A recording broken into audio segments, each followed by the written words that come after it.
ఈరోజు వాక్య భాగ నిమిత్తమై సామెతల గ్రంథం 13వ అధ్యాయము 12వ వాక్యం.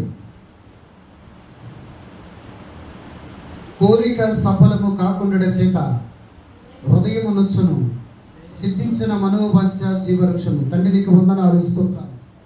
ఈ వాక్యం ద్వారా అందరితో మీరు మాట్లాడబోతున్న విధానం బట్టి వందనాలు స్తోత్రాలు.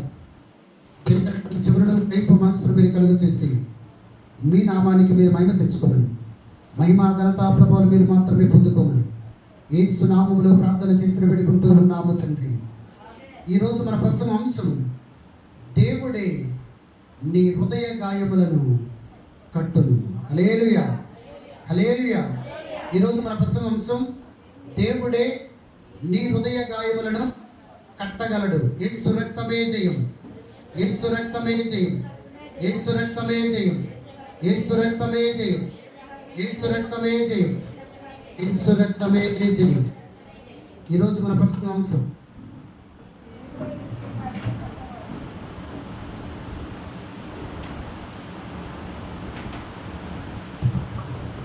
ఈరోజు మన ప్రశ్న అంశం, దేవుడే నీ హృదయ గాయములను కట్టగలడు. యేసు రక్తమే జయం, యేసు రక్తమే జయం, యేసు రక్తమే జయం, యేసు రక్తమే జయం, యేసు రక్తమే జయం, యేసు రక్తమే జయం, యేసు రక్తమే జయం, యేసు రక్తమే జయం, యేసు రక్తమే జయం.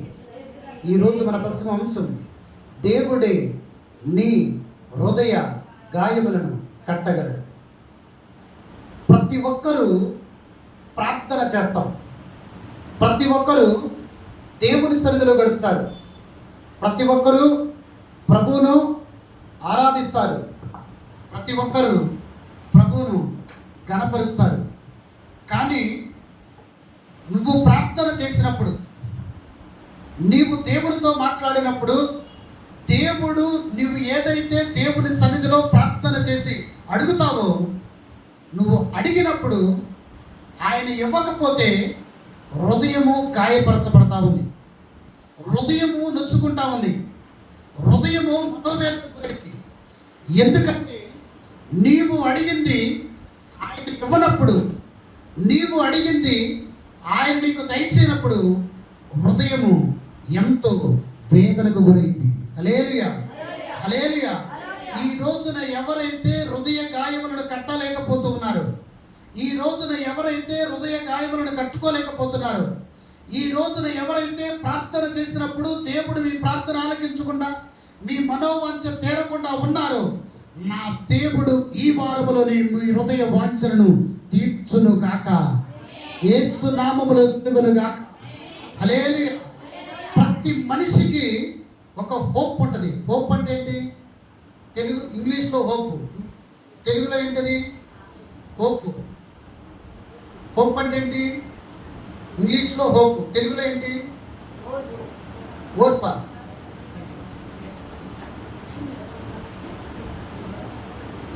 హోప్ అంటే ఏంటి?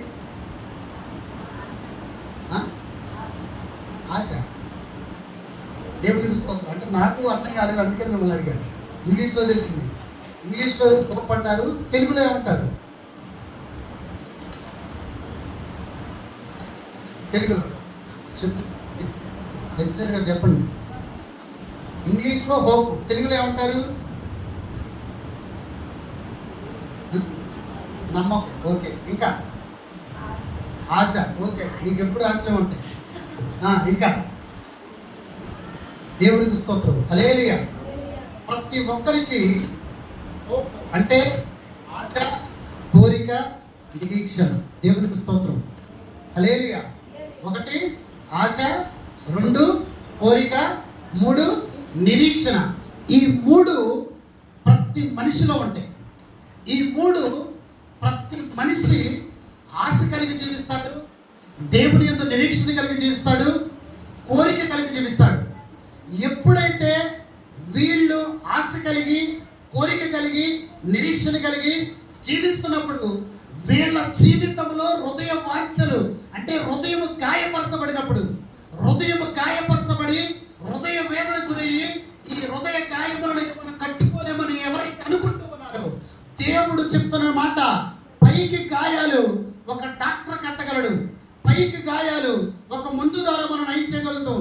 కానీ ఈ హృదయ గాయాలను దేవుడు తప్ప ఈ లోకంలో ఎవ్వరు కట్టలేరు. గట్టిగా చప్పట్లు కొడుతూ దేవుని నామాన్ని కనపడుతుంది. హల్లెలూయా, హల్లెలూయా. ఏదైనా దెబ్బ తగిలినప్పుడు డైరెక్ట్గా ఎక్కడికి వెళ్తాం? డాక్టర్ దగ్గరికి వెళ్తాం. ఆ డాక్టర్ దగ్గరికి వెళ్ళి ఫస్ట్ అతను ఏం చేస్తాడు? క్లీన్ చేస్తాడు, తర్వాత ఆయింట్మెంట్ ఇస్తాడు, తర్వాత ఇంజెక్షన్ ఇస్తాడు, వెళ్ళిపోతాము. కొద్ది రోజుల తర్వాత ఏదైతే గాయం ఉందో ఈ గాయం ఈ ముందుకు తగ్గిపోయింది. కానీ హృదయంలో వచ్చినటువంటి గాయాలు, హృదయంలో వచ్చినటువంటి వేదనలు, హృదయ అంతరంగంలో ఉన్నటువంటి గాయాలు దేవుడు తప్ప ఈ లోకంలో ఏ మనిషి వల్ల కాదు ఆ గాయాలు కట్టడం. దేవునికి స్తోత్రం, హల్లెలూయా. ఏ మనిషి వల్ల కాదు. ఒకవేళ నీకు ఒక ఆశ ఉంటుంది, 10th క్లాస్ మార్కులు 10కి 10 రావాలని, 10+10 రావాలని. కానీ నువ్వు అనుకున్నట్టు జరగనప్పుడు హృదయము నొచ్చుకుంటా ఉంటది, హృదయము గాయపరచబడతా ఉంటది, హృదయము మనోవేదన గురైంది, హృదయము ఇక నీ పరిస్థితి అంతా కూడా దేవునికి మాత్రమే తెలిసింది. హల్లెలూయా.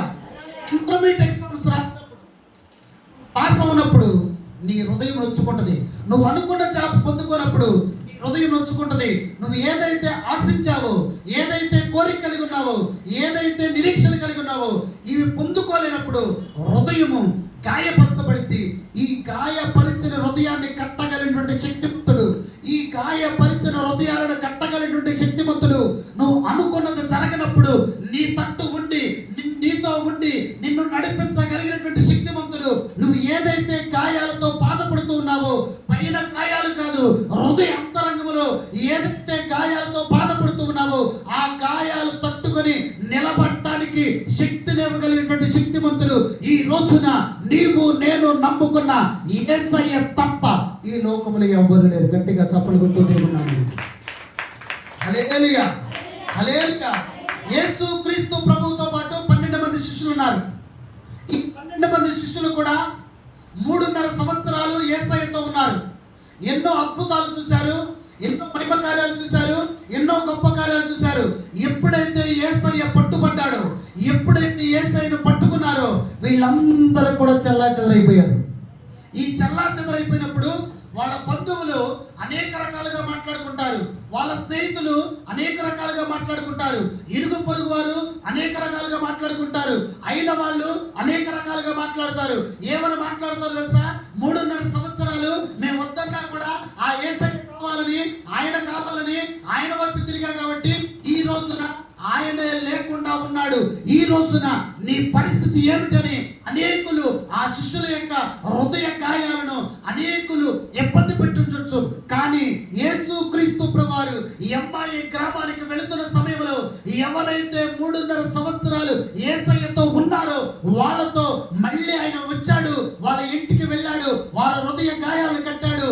120 మందికి పైగా ఉన్నటువంటి మేడగదిలో వాళ్ళను కూడా ఉంచి నేను మీతో ఉన్నాను, మీ హృదయ గాయాలను కట్టానన్నాడు. గట్టిగా చప్పట్లు కొడుతూ ఉన్నాను. హల్లెలూయా, హల్లెలూయా. ప్రతి మనిషికి ఒక హృదయం ఉంటుంది. ఉందా లేదా? ఎంతమందికి హృదయం ఉందో ఒకసారి చేతులు పైకెత్తండి. కొంతమంది చేతులు పైకెత్తండి. మరి ఏంటో హృదయం లేనున్నోళ్ళు ఎవరుంటే చేతులు పైకెత్తండి, హృదయం ఉన్నవాళ్ళు చేతులు పైకెత్తండి. హృదయం లేదు అని ఎవరైతే అనుకుంటారో ఒకసారి చేతులు పైకెత్తండి. నీకు లేదా తల్లి 2 చేతులు పైకెత్తావు? నువ్వేంటో నాకు అర్థం కాదు, నేనేంటో నీకు అర్థం కాదు. హల్లెలూయా, హల్లెలూయా. ప్రతి మనిషికి ఒక హృదయం ఉంటుంది. ఉంటుందా ఉండదా? హృదయం ఉంది అన్నోళ్ళు ఒకసారి చేతులు పైకెత్తారు. కొంతమంది ఆఫ్ ఎక్కుతున్నారండి. ఓకే, దేవునికి స్తోత్రం. అంటే హృదయం లేని వాళ్ళు ఎవరు లేరు. దేవునికి స్తోత్రం. ప్రతి మనిషికి ఇగో ఉంటుంది. ఇగో ఉన్నప్పుడు ఒకసారి చేతులు ఎత్తండి. Okay, okay. నాకు కూడా ఉంటుంది ఇగో, ఇబ్బంది ఏమీ లేదు. ప్రతి మనిషికి ఇగో ఉంటుంది. ప్రతి మనిషికి కోపం ఉంటుంది.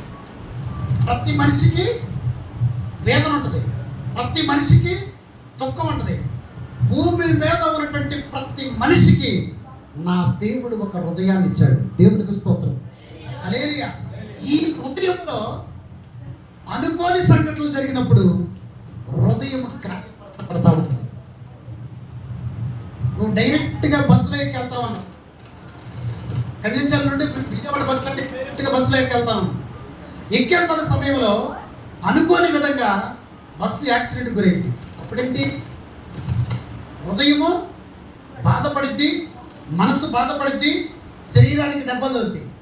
కానీ ఈ పైన దెబ్బలు కాకుండా ఏదో ఒక ఆ బస్సులో ఉన్నటువంటి పార్ట్ తగులుకొని ఈ హృదయంలో ఉన్నటువంటి ఈ లోపల ఉన్నటువంటి పార్ట్స్ కూడా దెబ్బ తగిలినప్పుడు ఆ గాయం డాక్టర్ కూడా, పైన గాయాలు డాక్టర్ చూస్తాడు, పైన గాయాలు మనిషి చూస్తాడు, పైన గాయాలు నర్సు చూస్తాడు, పైన గాయాలు ఎవరైనా చూస్తారు.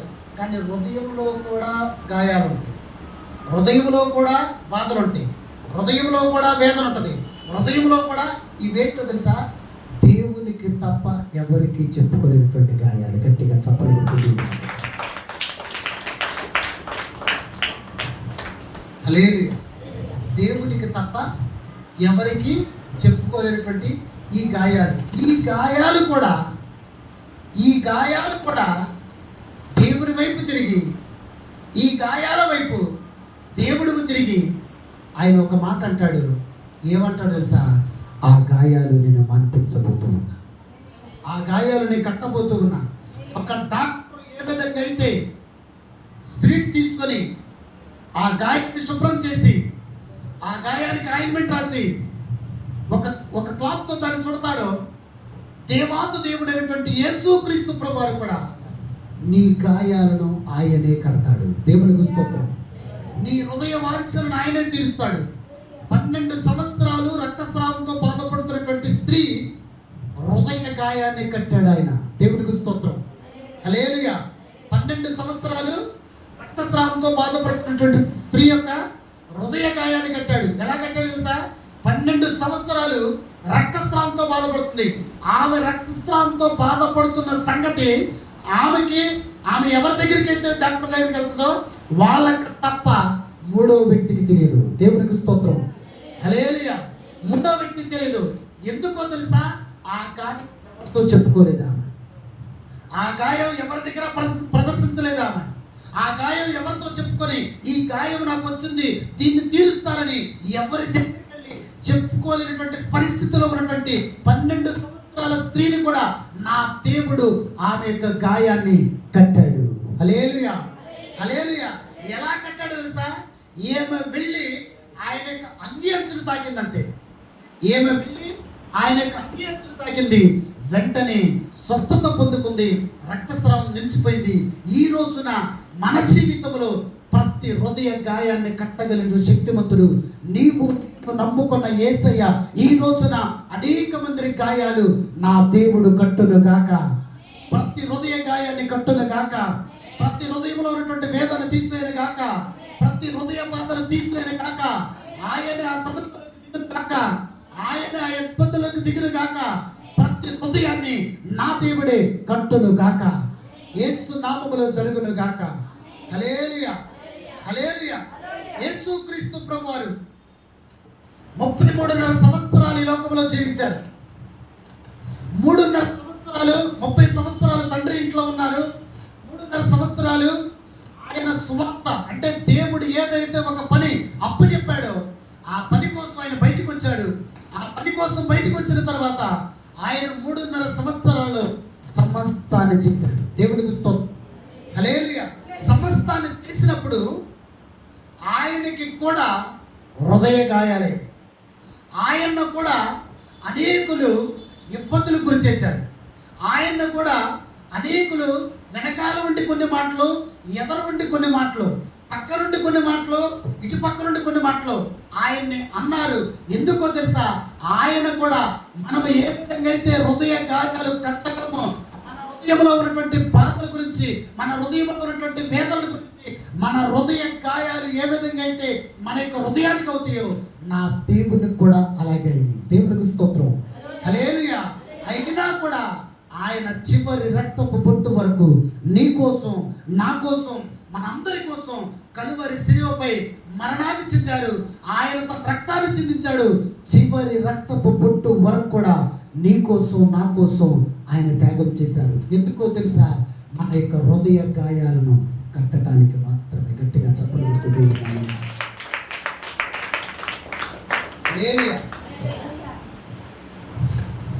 ఒక బాబు ఉన్నాడంట. ఆ బాబుకి సంవత్సరాలు వచ్చినాయి. వాళ్ళ అమ్మగారు టీచరు. ఆ టీచర్ సమయంలో ఎప్పుడైతే ఆమె రిటైర్మెంట్ ప్రకటించుకుందో, ఆ రిటైర్మెంట్ అయిన తర్వాత ఆమెకు పింఛన్ వస్తూ ఉంది. పింఛన్ వస్తూ ఉంటే ఈ బాబు జలసాలకు అలవాటు పడిపోయాడు. చక్కగా మందు తాగటం మొదలుపెట్టాడు, సిగరెట్ తాగటం మొదలుపెట్టాడు, జోదానికి అలవాటు పడిపోయాడు. ప్రతి దానికి అలవాటు పడిపోయి ప్రతి రోజున వాళ్ళ అమ్మను వేధిస్తూ ఉన్నాడు. వాళ్ళ అమ్మను వేధిస్తూ ఉన్నాడు. ఎందుకో తెలుసా? నాకు డబ్బు కావాలి, నేను ఎంజాయ్ చేయాలి. నాకు డబ్బు కావాలి, నేను ముందు తాగాలి. నాకు డబ్బు కావాలి, నేను ఇలాగ చేయాలి. నాకు డబ్బు కావాలి, నేను ఇలాగ ఉండాలి. నాకు డబ్బు కావాలి, నేను ఈ జీవితాన్ని జీవించాలి. నాకు డబ్బు కావాలి, నేను బిర్యానీ తినాలి. ఇలాగ వేధిస్తున్న సమయంలో ఆమె కొన్ని సంవత్సరాలు ఆ కుమారుడి వల్ల ఎంతో వేదన చెందింది, ఎంతో దుఃఖపడింది. ఎందుకంటే కన్న కొడుకును ఆమె ఎంత భరించిందంటో అనేకమైన సార్లు కుమారుడు కూడా ఆ కుమారుడు అనేకమైన సార్లు కొట్టేవాడు, అనేకమైన సార్లు తిట్టేవాడు, వేదన గురి చేశాడు, బాధల గురి చేశాడు. చెప్పుకోలేటువంటి పరిస్థితికి తీసుకొచ్చిన సమయంలో కూడా ఆ తల్లి నా కుమారుడు ఇలాగ చేస్తూ ఆ హృదయ గాయాలను ఎవరితో చెప్పుకోలేదంట. గట్టిగా చెప్పులు కొడుతూ హల్లెలూయా. ఎవరితో చెప్పుకోలే. ఎందుకో తెలుసా? కన్న కుమారుడి గురించి, నా కడుపును పుట్టినటువంటి కుమారుడి గురించి చెప్పుకుంటే రేపొద్దున అనేకులు ఏమంటారు? రేపొద్దున అయిన వారు ఏమంటారు? రేపొద్దున నా ఇరుగు పొరుగు వారు ఏమంటారు? రేపొద్దున నా స్నేహితులు ఏమంటారు? రేపొద్దున ఎవరేమనుకుంటారో? ఆమె యొక్క బాధనంతా కూడా హృదయంలోనే ఉంచుకుంది. ఒకానొక రోజున తన కుమారుడి చేతిలో ప్రాణం విడిచింది. ఎందుకో తెలుసా?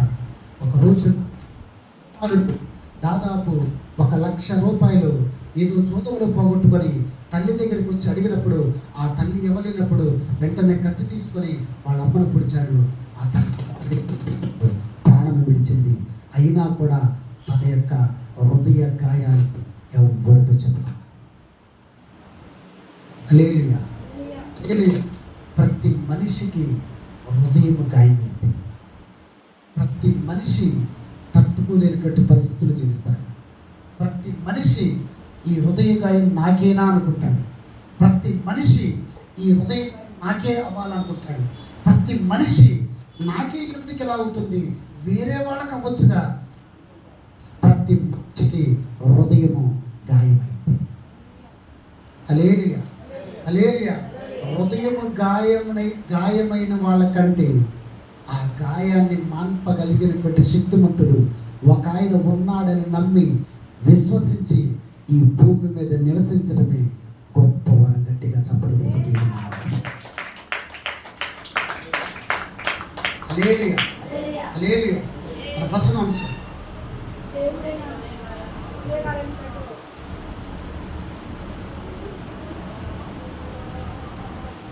అంశం గట్టి చెప్పాలి అందరూ.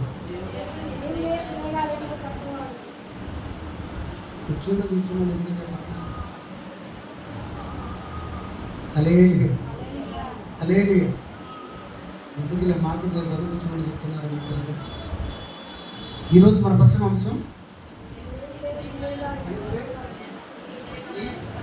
హృదయ గాయములను కట్టగలరు. మన మొదటి పాయింట్, దేవుడు మనలను సస్పెన్షన్లో ఉంచుతాడు.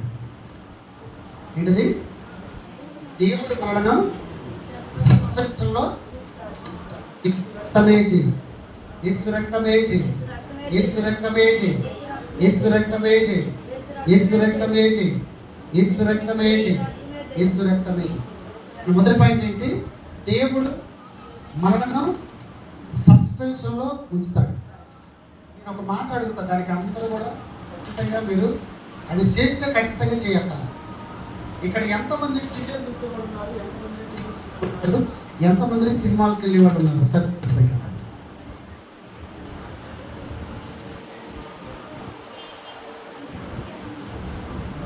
నిజం ఒప్పుకోవాలా? మీరు నా దగ్గర ఒప్పుకోకపోయిన పర్లా, ఆయన చూస్తున్నాడు. మీరు చేతులు పైకి ఎత్తాలా, ఆఫ్ గా ఫుల్ ఎత్తాలా, అందరికీ తెలియాలి. దేవునికి స్తోత్రం. హల్లెలూయా, హల్లెలూయా. ఓకే, నువ్వు కూడా చూస్తావా? దేవునికి స్తోత్రం. హల్లెలూయా. సీరియల్ చూసేవాడు సార్ చేతులు పైకి ఎత్తండి. సీరియల్ చూసేవాడు పర్లేదు, ఇబ్బంది మన అందరికీ కదా, ఇబ్బంది ఏం లేదు. రాజేష్ నువ్వు చూడవు కదా, సీరియల్ చూసేవాడు ఒకసారి చేతులు పైకి.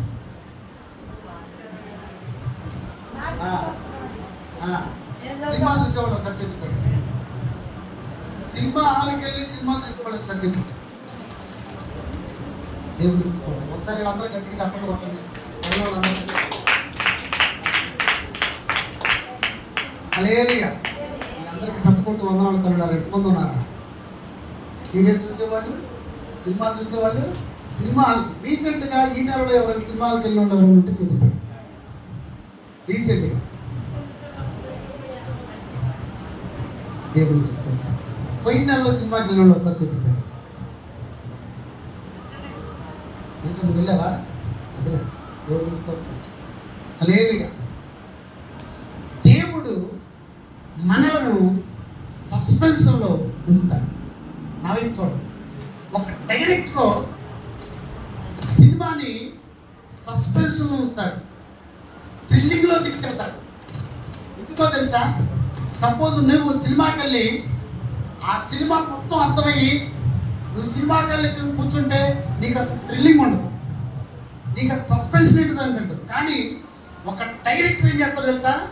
సినిమాని సస్పెన్షన్లో తీసుకెళ్తాడు, థ్రిల్లింగ్లో తీసుకెళ్తాడు. నువ్వు వెళ్ళి సీట్లో కూర్చున్న దగ్గర నుండి తర్వాత ఏం జరిగింది, తర్వాత ఏం జరిగింది, తర్వాత ఏం జరిగింది, తర్వాత ఏం జరిగింది, తర్వాత ఏం జరిగింది, తర్వాత ఏం జరిగింది అని ఆలోచనతో ఆశతో చూస్తూ ఉంటావు. ఈ రోజున నీవు నమ్ముకున్న దేవుడు కూడా నిన్ను థ్రిల్లింగ్లో నడిపిస్తాడు, సస్పెన్స్లో నడిపిస్తాడు. నీ జీవితాన్ని సోమవారం ఒక విధంగా ఉంచుతాడు, హల్లెలూయా. మంగళవారం ఒక విధంగా ఉంచుతాడు, బుధవారం ఒక విధంగా ఉంచుతాడు, గురువారం ఒక విధంగా ఉంచుతాడు, శుక్రవారం ఒక విధంగా ఉంచుతాడు, శనివారం ఒక విధంగా ఉంచుతాడు, ఆదివారం ఆయన సన్నిధిలో ఉండే కృపనిస్తాడు. గట్టిగా చప్పట్లు కొడుతూ దేవుని నామాన్ని కృపపడతాడు. హల్లెలూయా, హల్లెలూయా. సోమవారం నువ్వు వేదన చెందుతావు, సోమవారం బాధ వస్తాయి, మంగళవారం బాధ ఉండదు, మంగళవారం వేదన ఉండదు. హల్లెలూయా. బుధవారం ఏదో శరీర బలహీనత వస్తాయి, గురువారం బాగానే ఉంటావు, శుక్రవారం మళ్ళీ బాగోవు, శనివారం బాగుంటావు, ఆదివారం బాగోవు. ఎందుకో తెలుసా? ప్రతిరోజు ఒక తల్లి వాళ్ళ పిల్లలకి సాంబార్ ఇడ్లీ పెట్టింది అనుకోండి, ప్రతిరోజు థ్రిల్లింగ్ ఉంటుందా? సోమవారం సాంబార్ ఇడ్లీ, మంగళవారం సాంబార్ ఇడ్లీ, బుధవారం సాంబార్ ఇడ్లీ, గురువారం సాంబార్ ఇడ్లీ, శుక్రవారం సాంబార్ ఇడ్లీ, శనివారం సాంబార్ ఇడ్లీ, ఆదివారం కూడా సాంబార్ ఇడ్లీ. ఏమంటాడు తెలుసా? అవసరమైతే వాళ్ళ అమ్మను కొడతాడు. ఎందుకని? ఈ సాంబార్ ఇడ్లీ తిన్నాక చస్తాను, ఈ సాంబార్ ఇడ్లీ తిన్నాక చస్తామంటాడు. అంటారా లేదా? సపోజ్ ఇప్పుడు మీరు అందరూ ఉన్నారు, ప్రతిరోజు ఉప్మా పెట్టేవనుకోండి పొద్దున్నే, పుష్ప 2 ఏమంటున్నా ఈ పాటలకు ఉప్మా ఇస్తున్నాం అందరూ పెడుతున్నాడు, అంటదా లేదా? ఖచ్చితంగా అంటది. ఎందుకని? ఈ ఉప్మా తెల్లపోతాను, ఉప్మా తెల్ల చచ్చిపోతాను. దేవుడు కూడా మన జీవితాన్ని మలుపుల గుండా తీసుకెళ్తాడు, వేదనల గుండా తీసుకెళ్తాడు, దుఃఖం గుండా తీసుకెళ్తాడు, సంతోషం కూడా తీసుకెళ్తాడు, ఆనందం కూడా తీసుకెళ్తాడు. ఎందుకో తెలుసా? నీ జీవితము ఎప్పుడూ ఒకే విధంగా ఉంటే నీకు థ్రిల్లింగ్ ఉండదు. హల్లెలూయా. డైరెక్టర్ ఏం చేస్తాడు తెలుసా? ఒకే విధంగా సినిమా అంతా పాటలు పెడతాడా, సినిమా అంతా ఫైట్లు పెడతాడా, సినిమా అంతా జోకులు వేపిస్తాడా? ఏం చేస్తాడు? ఈ స్టెప్ అయిన తర్వాత హీరో వస్తాడు, తర్వాత హీరోయిన్ వస్తాయి, తర్వాత జోకర్స్ వస్తారు. ఇవన్నీ ఉంటాయి కదా. ఎన్ని గంటల సినిమా చూసేది మీరు? ఎన్ని గంటలు? 3 గంటలు. అసలు నేను ఈరోజు చూసింది తెలుసా? వీళ్ళు కూడా సినిమా కలిగి సినిమా చూస్తారా అనిపించింది. దేవునికి స్తోత్రం. హల్లెలూయా, హల్లెలూయా. యేసు నామములో మీరందరూ మారుదురు గాక. కొంతమందిని మారకుండా ఉందరు గాక.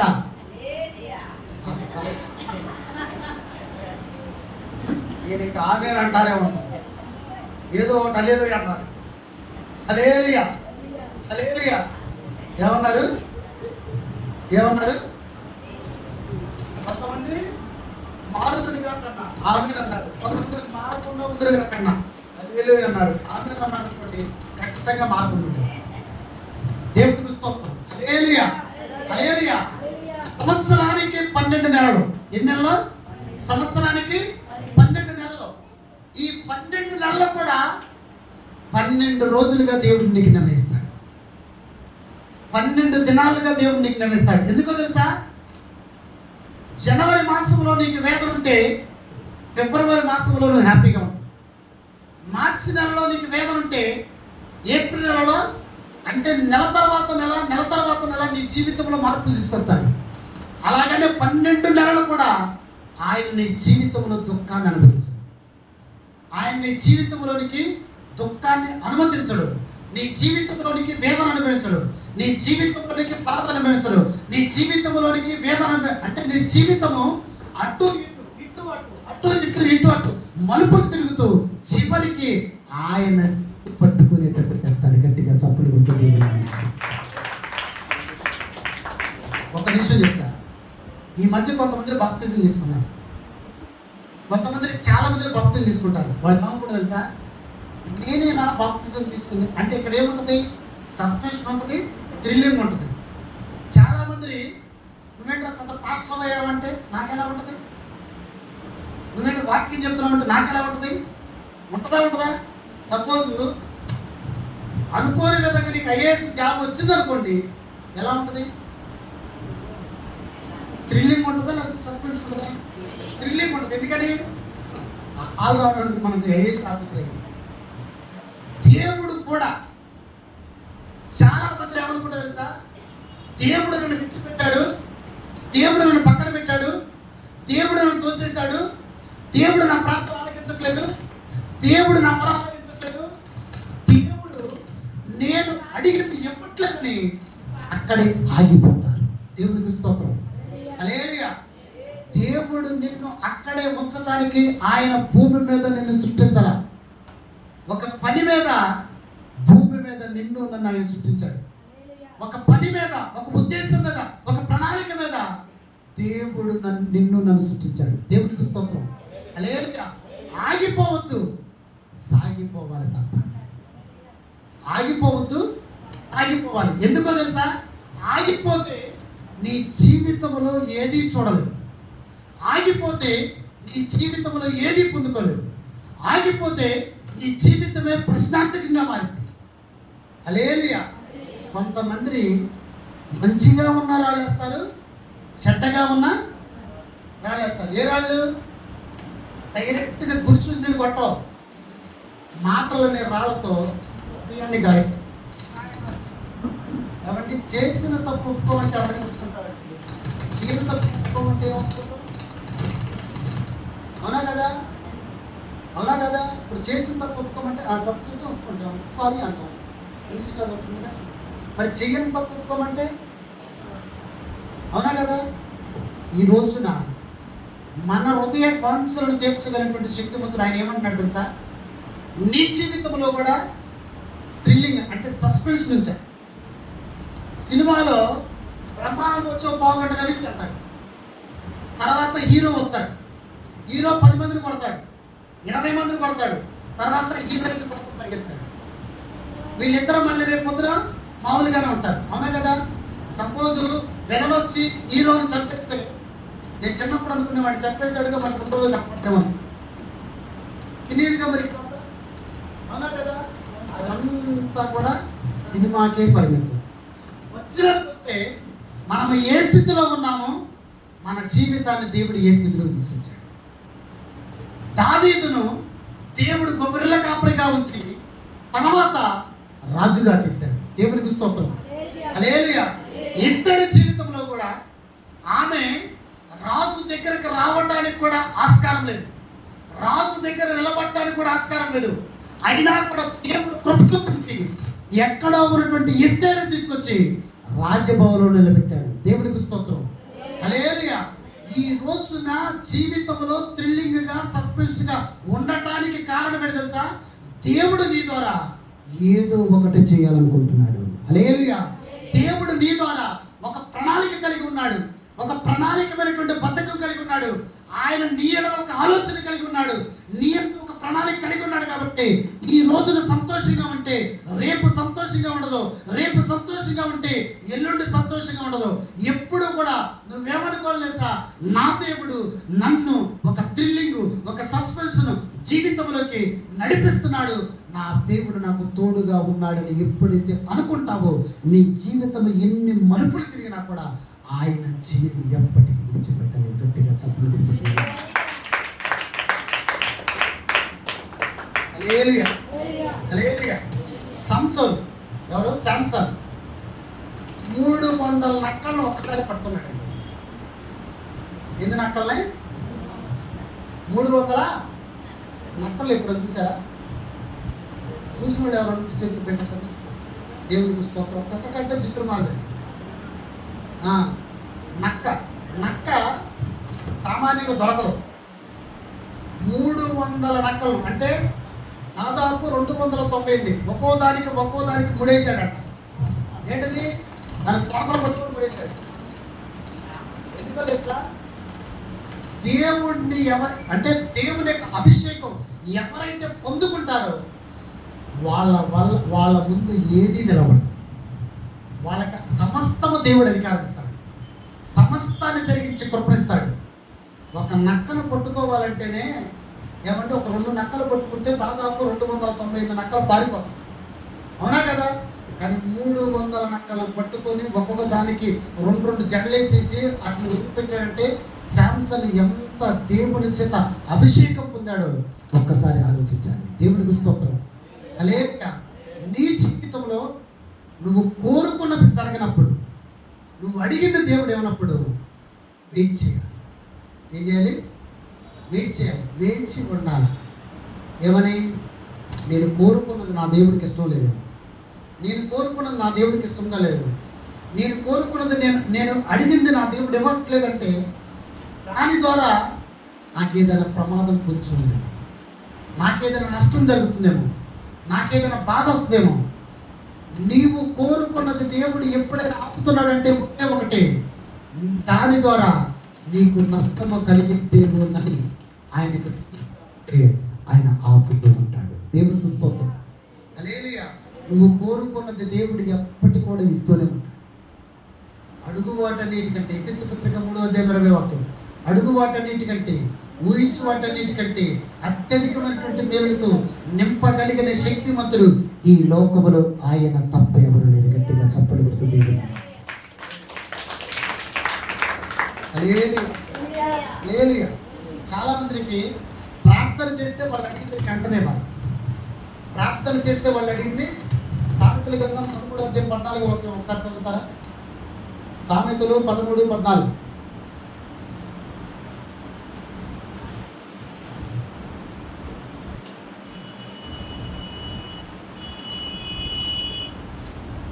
సామెతలు 13:14. సారీ, సామెతలు 14:14.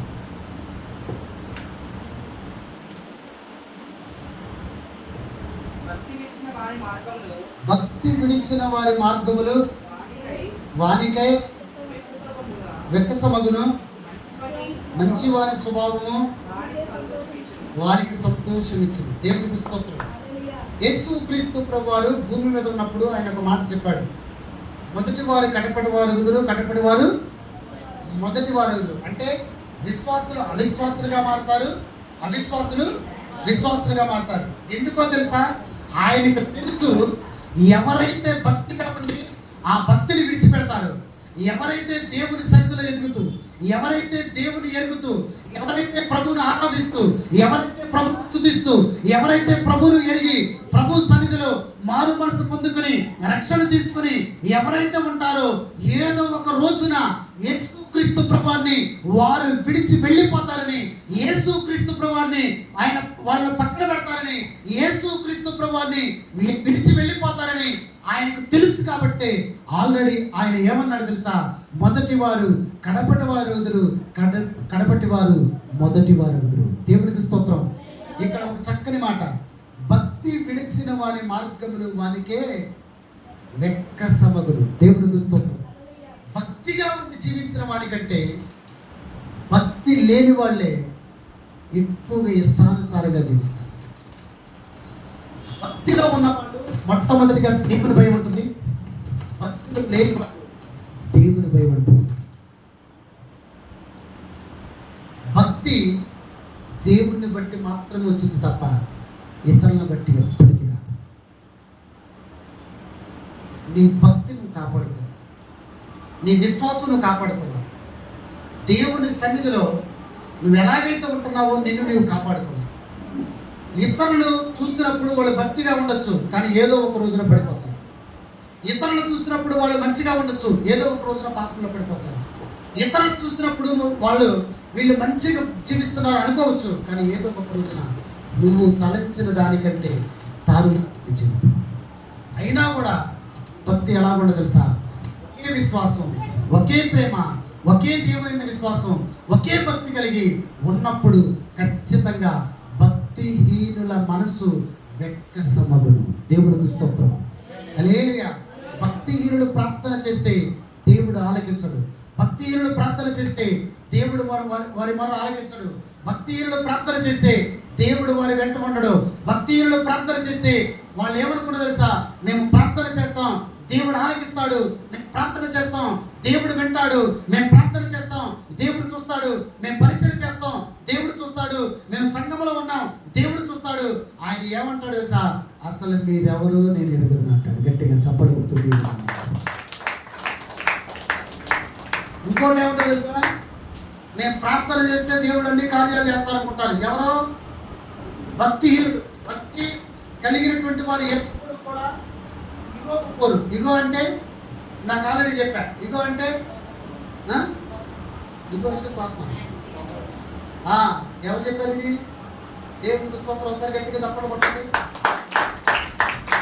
చాలా మంది ఇగోకి వెళ్తారు కాబట్టి ప్రతి ఒక్కడు కొట్టదు ఇగో. భూమి మీద ఉన్న ప్రతి ఒక్కడు కొట్టదు. నాకు ఏంటి? నాకు కాకపోతే బయటికి రాదు. ప్రతి మనిషి కొట్టదు. ఇగో తప్పు కాదు, కానీ అది ఎక్కడ వాడాలి అక్కడే, ఎక్కడ కోప్పడాలి అక్కడే కోప్పడాలి, ఎక్కడ దూషించాలో అక్కడే దూషించాలి. ఎక్కడ నీ ప్రవర్తన అంతటి మీద దేవునికి అధికారం ఇచ్చినప్పుడు నీ ఇగో స్తోత్రం. హల్లెలూయా. సామెతల గ్రంథం 14వ అధ్యాయం ఇంకో వాక్యం చూద్దాం. 21వ వాక్యం. తన పొరుగు వారిని తిరస్కరించువాడు పాపము చేయవాడు, పేదలను కటాక్షించువాడు ధన్యుడు. దేవునికి స్తోత్రం. హల్లెలూయా. తన పొరుగు వారిని తిరస్కరించువాడు పాపము చేయవాడు. దేవునికి స్తోత్రం. ఏమంటే పొరుగు వారిని ప్రేమించలేనివాడు, పొరుగు వారిని గౌరవించలేనివాడు, పొరుగు వారి ఎడల ప్రేమ కలిగి జీవించలేనివాడు, పొరుగు వారి ఎడల చక్కగా అన్యోన్యంగా జీవించలేనివాడు ఎలాంటి వాడంట? పాపము చేయవాడు. బీదలను కటాక్షించువాడు దాన్ని గట్టిగా చప్పులు గుర్తుంది. హల్లెలూయా. హల్లెలూయా. మన జీవితంలో ప్రతిరోజు థ్రిల్లింగ్. ఏంటిది? ప్రతిరోజు థ్రిల్లింగ్, ప్రతిరోజు కూడా సస్పెన్షన్. ఎప్పుడు ఏం చేస్తాడో మనకు తప్ప, దేవునికి తప్ప మనకు తెలియదు. ఆయన ఎప్పుడు ఆశీర్వాదాన్ని అందిస్తాడో ఆయనకు మాత్రమే తెలుసు. ఎప్పుడు నష్టాన్ని కలుగు చేస్తాడో ఆయనకు మాత్రమే తెలుసు. ఎప్పుడు కష్టాన్ని తీసుకొస్తాడో ఆయనకు మాత్రమే తెలుసు. ఎప్పుడు వేదన గురి చేస్తాడో ఆయనకు మాత్రమే తెలుసు. ఎప్పుడు నష్టంలో నుండి బయటికి తీసుకొస్తాడో ఆయనకు మాత్రమే తెలుసు. అందుకని ప్రతిరోజు ఒక డైరెక్టర్ ఒక సినిమా కథను రాసి డైరెక్టర్ చేసిన విధంగా ఈ రోజున భూమి మీద ఉన్న ప్రతి ఒక్కరికి నా దేవుడు గొప్ప డైరెక్టర్ అయి ఉన్నాడు. గట్టిగా చప్పటి కొడుతుంది. హల్లెలూయా. ఆయన ముందు ఎవడ కూడా నిలబడలేదు. ఆయన ముందు భక్తిహీనులు నిలబడలేరు. ఆయన ముందు ఇగో ఉన్నవాళ్ళు నిలబడలేరు. ఆయన ముందు కోపం ఉన్నవాళ్ళు నిలబడలేరు. ఆయన ముందు ఈర్ష్య ఉన్నవాళ్ళు నిలబడలేరు. ఆయన ముందు ఇతరులను ప్రేమించిన వాళ్ళు నిలబడలేరు. ఆయన ముందు ఇతరులను గౌరవించిన వాళ్ళు నిలబడలేరు. ఆయన ముందు ఎవరు నిలబడతారో తెలుసా? భక్తి కలిగినటువంటి వారు మాత్రమే నిలబడతారు. గట్టిగా చెప్పండి. దేవుడు మాట్లాడతాడు ఎపిసి పత్రికలో, సంఘాన్ని ఎవడైనా పాడు చేయాలని చూస్తే నేను అతన్ని పాడు చేస్తాను. అవునా కదా? అవునా కదా? సంఘాన్ని ఎవడైనా పాడు చేయాలని చూస్తే నేను అతన్ని పాడు చేస్తాను. ఇది నా మాట, దేవుని మాట. అందుకని ఎవడైనా సంఘం జోలికి వస్తే, ఎవరైనా సేవకులు జోలికి వస్తే, ఎవరైనా మందిరంలో ఉన్నటువంటి విశ్వాసులు జోలికి వస్తే, నిన్ను ముట్టినవాడు నా కనుగురికి ముట్టినవాడు. కొట్టు గట్టిగా చెప్పండి. హల్లెలూయా, హల్లెలూయా. బండ మీద కట్టబడినటువంటి సంఘం, బండ మీద నిర్మించబడినటువంటి సంఘం, దేవుని హస్తాల్లో ఉన్నటువంటి సంఘం, దేవుని మీద ఆధారపడినటువంటి సంఘం, దేవుడి దిక్కనుకున్నటువంటి సంఘం ఎప్పుడు కూడా ఇంచ కూడా కదిలించలేడు. ఎందుకో తెలుసా? ఆయనకు తెలుసు నిన్ను ఎలా నిలబెట్టాలో, ఆయనకు తెలుసు నిన్ను ఎలాగ వాడుకోవాలో, ఆయనకు తెలుసు నిన్ను ఎలా ఎక్కడ ఉంచాలో, ఆయనకు తెలుసు ఏ మలుపుల గుండా నిన్ను తీసుకెళ్లాలో, ఆయనకు తెలుసు ఏ బంధకముల నుండి నిన్ను విడిపించాలో, ఆయనకు తెలుసు. నీ ప్రవర్తన అంతటిపై ఆయనకు మాత్రమే అధికారం ఇచ్చినప్పుడు, నీ ప్రవర్తన అంతటిపై ఆయనకు మాత్రమే పూర్తి అధికారం ఇచ్చి ఒప్పుకున్నప్పుడు, నిన్ను ఎవడైనా పాడు చేయాలని చూస్తే నా దేవుడు ఖచ్చితంగా అతన్ని పాడు చేస్తాడు. నామ రూపాలు లేకుండా చేస్తాడు. సంఘాన్ని పాడు చేయాలని ఎవడైతే చూస్తాడో ఖచ్చితంగా నా దేవుని యొక్క ఉగ్రతకు అవుతారు. గట్టిగా చప్పటి కొడుతూ దేవుడు